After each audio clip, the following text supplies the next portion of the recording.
14 वर्ष के वनवास में श्री राम प्रमुख रूप से 17 जगह रुके। देखिए वनवास का मार्ग। 14 वर्ष के वनवास में श्री राम प्रमुख रूप से 17 जगह रुके। देखिए वनवास का मार्ग। भगवान श्री राम को 14 वर्षों का कठोर वनवास मिला था। इसके अनुसार उन्हें केवल वनों में रहना था तथा उनका किसी भी नगर में जाना प्रतिबंधित था। श्री राम ने अपने वचन का भलीभांति पालन किया। उन्होंने 14 वर्षों तक अपनी पत्नी सीता तथा भाई लक्ष्मण के साथ वनवासियों की भांति जीवन व्यतीत किया। इस दौरान वे भारत के उत्तरी तट से लेकर दक्षिणी तट तक गए। ऐसे में बहुत लोग यह जानना चाहते हैं कि 14 वर्ष के वनवास में राम कहाँ रहे। इसलिए आज के इस लेख में हम आपको भगवान राम वनवास मार्ग बताएंगे। यह अयोध्या के तमसा नदी के घाट से शुरू होकर श्रीलंका के नुवारा एलिया पर्वत श्रृंखला तक जाता है। जब भगवान श्री राम को कैकेयी के रचे षड्यंत्र के तहत 14 वर्ष का वनवास मिला तो उन्होंने अपने पिता दशरथ के वचन को अपना धर्म बना लिया था। इस धर्म के तहत उन्हें 14 वर्ष तक किसी भी नगर में पैर तक नहीं रखना था, साथ ही नहीं किसी तरह की राजसी या नगरीय सुख सुविधा का लाभ उठाना था। उन्हें 14 वर्षों तक वनों में रहकर कंदमूल का सेवन करना था और वनवासी की तरह जीवन यापन करना था। ऐसे में श्री राम 14 वर्षों तक वनों में ही रहे, लेकिन वे एक जगह नहीं रुके। उन्होंने उत्तर भारत से लेकर दक्षिण भारत तक की यात्रा की। अंत में वे रावण से युद्ध करने के लिए समुद्र पार कर लंका पहुंच गए।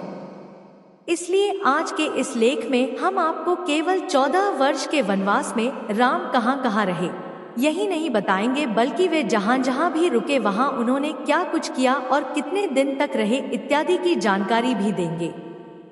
तमसा नदी सबसे पहले अयोध्या से विदा लेने के पश्चात भगवान राम रथ में बैठकर आर्य सुमंत के साथ तमसा नदी के तट तक पहुँचे। वहां तक अयोध्या की प्रजा भी उनके साथ आई। प्रजा उन्हें अकेले जाने देने को लेकर तैयार नहीं थी तथा उनके साथ चलने की जिद लिए बैठी थी। इसलिए उस रात श्री राम ने अपना डेरा तमसा नदी के तट पर ही डाला था। वे सूर्योदय से पहले अयोध्या की प्रजा को बिना जगाए सीता, लक्ष्मण तथा सुमंत के साथ कौशल देश की नगरी से बाहर निकल गए। श्रृंगवेरपुर नगरी इसके पश्चात वे अपने मित्र निषाद राजगह की नगरी श्रृंगवेरपुर के पास के वनों में पहुंचे तथा वहीं एक दिन के लिए विश्राम किया। उनके मित्रगणों ने उनका बहुत आदर सत्कार किया। अगले दिन उन्होंने सुमंत को रथ लेकर अयोध्या लौट जाने का आदेश दिया तथा वहां से आगे पैदल ही यात्रा करने का निर्णय किया। फिर उन्होंने केवट के सहारे गंगा नदी को पार किया तथा उस पार कुरई गांव उतरे। प्रयाग श्री राम वनवास मार्ग का अगला पड़ाव प्रयागराज था। ऐसे में गंगा पार करके श्री राम माता सीता, लक्ष्मण तथा निषादराज गुह के साथ प्रयाग चले गए। वहां उन्होंने त्रिवेणी की सुंदरता को देखा तथा आगे मुनि भारद्वाज के आश्रम पहुंचे। यहाँ उन्होंने मुनि भारद्वाज से अपने रहने के लिए उत्तम स्थान पूछा, जिन्होंने यमुना पार चित्रकूट को उत्तम बताया। चित्रकूट इसके पश्चात श्री राम ने अपने मित्र निषादराज गह को भी वहां से वापस अपनी नगरी लौट जाने का आदेश दिया। इसके बाद वे माता सीता व लक्ष्मण के साथ यमुना पार करके चित्रकूट चले गए। चित्रकूट पहुंचते ही उन्होंने वाल्मीकि आश्रम में उनसे भेंट की तथा गंगा की धारा मंदाकिनी नदी के किनारे अपनी झोपड़ी बनाकर रहने लगे। यहीं पर उनका भरत से मिलन हुआ था जब भरत अयोध्या के राज परिवार सभी गुरुओं मंत्रियों के साथ श्री राम को वापस लेने पहुंचे थे, परंतु श्री राम ने वापस लौटने से मना कर दिया था। इसके कुछ समय पश्चात श्री राम चित्रकूट भी छोड़कर चले गए थे। उन्हें डर था कि अब अयोध्या की प्रजा यहाँ निरंतर आती रहेगी, जिससे ऋषि मुनियों के ध्यान में बाधा पहुंचेगी। अब सभी के मन में यह प्रश्न उठ रहा होगा कि चित्रकूट में राम कितने दिन रहे। बहुत लोग आपको इसका उत्तर 10 से 12 वर्ष देंगे, जो कि गलत है। वह इसलिए क्योंकि भरत के जाने के कुछ समय बाद ही श्री राम ने चित्रकूट को छोड़ दिया था। ऐसे में वे चित्रकूट में कुछ महीने ही रहे थे और उसके बाद वहां से चले गए थे। दंडकारण्य राम वनवास मार्ग में दंडकारण्य ही वह जगह है जहां श्री राम ने अपना सर्वाधिक समय व्यतीत किया था। हालांकि उन्होंने एक जगह स्थायी आवास न बनाकर अलग अलग जगहों पर रहना चुना था। दंडकारण्य के वनों में पहुंचकर सर्वप्रथम उन्होंने ऋषि अत्रि तथा माता अनुसुया से उनके आश्रम में जाकर भेंट की। माता अनुसुया से माता सीता को कई बहुमूल्य रत्न, आभूषण तथा वस्त्र प्राप्त हुए। ऋषि अत्रि से ज्ञान पाकर वे आगे बढ़ गए। इसके पश्चात उनका विराट राक्षस से सामना हुआ, जिसका उन्होंने वध किया। तब वे शरभ ऋषि से मिले, जिनकी मृत्यु समीप ही थी। श्री राम से भेंट के पश्चात ऋषि शरभ ने अपने प्राण त्याग दिए तथा प्रभु धाम में चले गए। इसके पश्चात भगवान राम दंडकारण्य के वनों में घूम घूम कर राक्षसों का अंत करने लगे। प्रभु श्री राम ने अपने वनवास काल का ज्यादातर समय दंडकारण्य के वनों में ही बिताया था।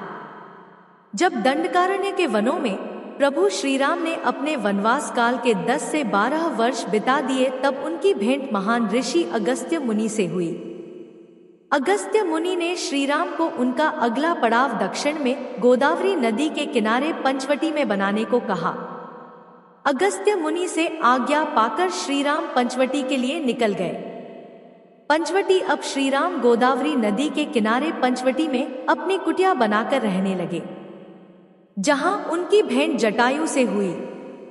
जटायु उनकी कुटिया की रक्षा में प्रहरी के तौर पर तैनात रहते थे। इसी स्थल पर शूरपंखा ने श्री राम को देखा था तथा माता सीता पर आक्रमण करने का प्रयास किया था। तब लक्ष्मण ने उसकी नाक काट दी थी। तब उनका रावण के भाई खरवदूषण से युद्ध हुआ और श्री राम ने उनकी राक्षसी सेना समेत वध कर डाला। उसके कुछ समय पश्चात रावण ने अपने मामा मारीच की सहायता से माता सीता का अपहरण कर लिया। रावण ने उनकी सुरक्षा में तैनात जटायु का भी वध कर डाला। भगवान श्री राम तथा लक्ष्मण माता सीता को ढूंढते हुए वहां से निकल गए। मतंग ऋषि का आश्रम माता सीता की खोज करते हुए सर्व तीर्थ में श्री राम जटायु से मिले, जो मरणासन्न स्थिति में थे। उन्होंने श्री राम को बताया कि रावण माता सीता को अपने पुष्पक विमान में बिठाकर दक्षिण दिशा में ले गया है। इसके बाद उन्होंने जटायु का अंतिम संस्कार किया तथा आगे बढ़ गए। आगे चलते हुए उनकी भेंट कबंध राक्षस से हुई, जिसका उन्होंने वध किया। इसके पश्चात उसने माता शबरी की कुटिया का पता दिया। उसके दिए पते के अनुसार भगवान राम मतंग ऋषि के आश्रम में माता शबरी की कुटिया में पहुंचे। वहां उन्होंने शबरी के दिए झूठे बेर खाए तथा शबरी ने उन्हें किष्किंधा के राजा बाली के छोटे भाई सुग्रीव का पता बताया। ऋषिमुख पर्वत माता शबरी से सुग्रीव का पता पाकर भगवान श्री राम अपने भाई लक्ष्मण के साथ ऋषिमुख पर्वत पहुंचे। यहाँ उनकी भेंट हनुमान, सुग्रीव, जामवंत तथा उनके साथियों से हुई। सुग्रीव से उनकी मित्रता हुई तथा दोनों ने एक दूसरे को वचन दिया। वचन के अनुसार भगवान राम सुग्रीव को उनका खोया हुआ राज्य किष्किंधा पाने में सहायता करेंगे तथा सुग्रीव माता सीता की खोज में मलय पर्वत और चंदन वनों को पार करते हुए वे ऋषिमुख पर्वत की ओर बढ़े। यहाँ उन्होंने हनुमान और सुग्रीव से भेंट की, सीता के आभूषणों को देखा और श्री राम ने बाली का वध किया। ऋषु पर्वत वाल्मीकि रामायण में वर्णित वानरों की राजधानी किष्किंधा के निकट स्थित था। ऋषु पर्वत तथा किष्किंधा नगर कर्नाटक के हमी जिला बेल्लारी में स्थित है। पास की पहाड़ी को मतंग पर्वत माना जाता है। इसी पर्वत पर मतंग ऋषि का आश्रम था, जो हनुमान जी के गुरु थे। रामेश्वरम 4 मास के पश्चात जब माता सीता की खोज आरंभ हुई, तब हनुमान ने लंका में उन्हें ढूंढ निकाला। श्री राम को इसकी सूचना दी गई तथा वे संपूर्ण वानर सेना के साथ रामेश्वरम में पहुंच गए। इस स्थल का नाम भी उन्होंने स्वयं दिया, क्योंकि यहाँ उन्होंने शिवलिंग की स्थापना की थी। जिसे उन्होंने राम का ईश्वर बताया। इसलिए इस स्थल का नाम रामेश्वरम पड़ा। वहां से उन्होंने वानर सेना की सहायता से समुद्र पर 100 योजन का पुल बनाया, जो भारत के धनुषकोडी से शुरू होकर श्रीलंका के मन्नार द्वीप को जोड़ता था। इसके पश्चात इस राम सेतु की सहायता से भगवान श्री राम वानर सेना के साथ लंका चले गए। रामेश्वरम समुद्र तट एक शांत समुद्र तट है और यहाँ का छिछला पानी तैरने और सनबेडिंग के लिए आदर्श है। रामेश्वरम प्रसिद्ध हिंदू तीर्थ केंद्र है।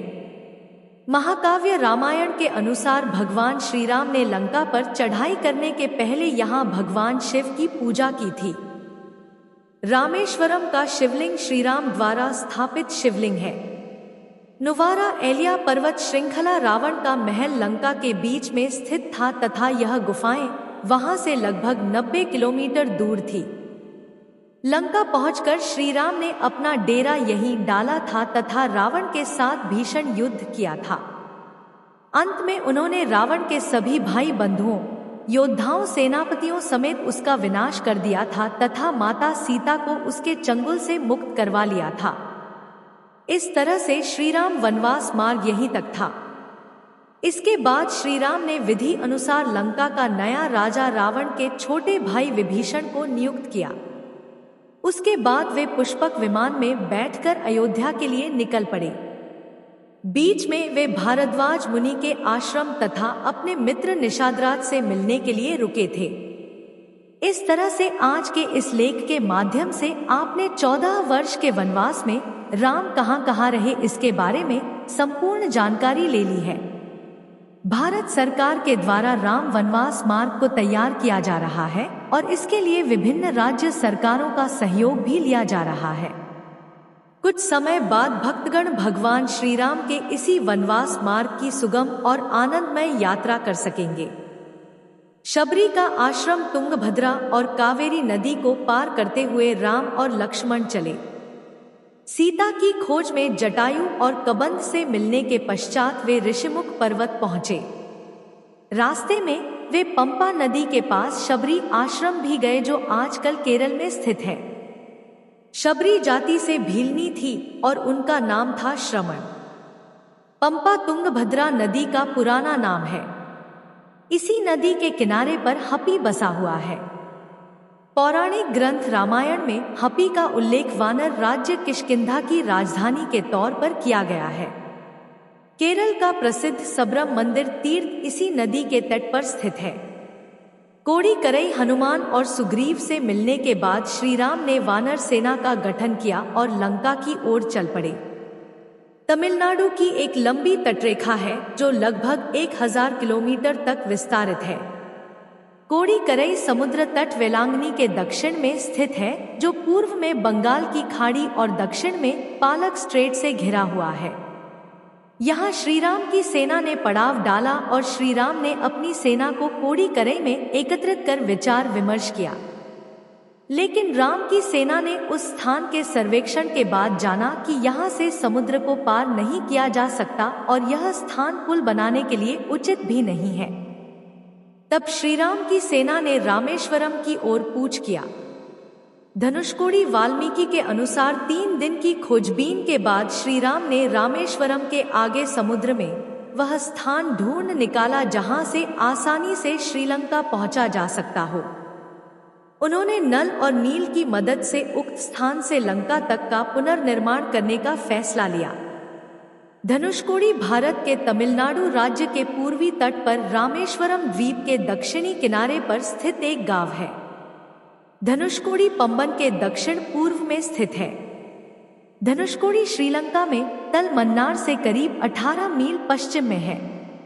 इसका नाम धनुषकोडी इसलिए है कि यहाँ से श्रीलंका तक वानर सेना के माध्यम से नल और नील ने जो पुल राम सेतु बनाया था उसका आकार मार्ग धनुष के मान ही है। इन पूरे इलाकों को मन्नार समुद्री क्षेत्र के अंतर्गत माना जाता है। धनुषकोडी ही भारत और श्रीलंका के बीच एकमात्र स्थलीय सीमा है जहां समुद्र नदी की गहराई जितना है, जिसमें कहीं कहीं भूमि नजर आती है। तुंगभद्रा सर्व तीर्थ और पर्णशाला के बाद श्री राम लक्ष्मण सीता की खोज में तुंगभद्रा तथा कावेरी नदियों के क्षेत्र में पहुंच गए। तुंगभद्रा व कावेरी नदी क्षेत्रों के अनेक स्थानों पर वे सीता की खोज में गए। सर्व तीर्थ नासिक क्षेत्र में शूरपखा, मारीच और खर व दूषण के वध के बाद ही रावण ने सीता का हरण किया और जटायु का भी वध किया था, जिसकी स्मृति नासिक से 56 किलोमीटर दूर ताके गांव में सरवती नामक स्थान पर आज भी संरक्षित है। जटायु की मृत्यु सर्व तीर्थ नाम के स्थान पर हुई, जो नासिक जिले के इक्तपुरी तहसील के ताके गांव में मौजूद है। इस स्थान को सरवती इसलिए कहा गया क्योंकि यहीं पर मरणासन्न जटायु ने सीता माता के बारे में बताया। राम जी ने यहाँ जटायु का अंतिम संस्कार करके पिता और जटायु का श्राद्ध तर्पण किया था। इसी तीर्थ पर लक्ष्मण रेखा थी।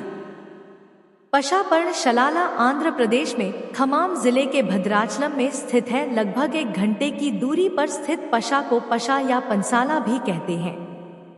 परला गोदावरी नदी के तट पर स्थित है। मान्यता है कि यही वह स्थान है जहां से सीता जी का हरण हुआ था। हालांकि कुछ मानते हैं कि इस स्थान पर रावण ने अपना विमान उतारा था। इस स्थल से ही रावण ने सीता को पुष्पक विमान में बिठाया था, यानी सीता जी ने धरती यहां छोड़ी थी। इसी से वास्तविक हरण का स्थल यह माना जाता है। यहाँ पर राम सीता का प्राचीन मंदिर है। वीडियो पसंद आई हो तो वीडियो को लाइक और सब्सक्राइब जरूर करें। धन्यवाद। जय श्री राम।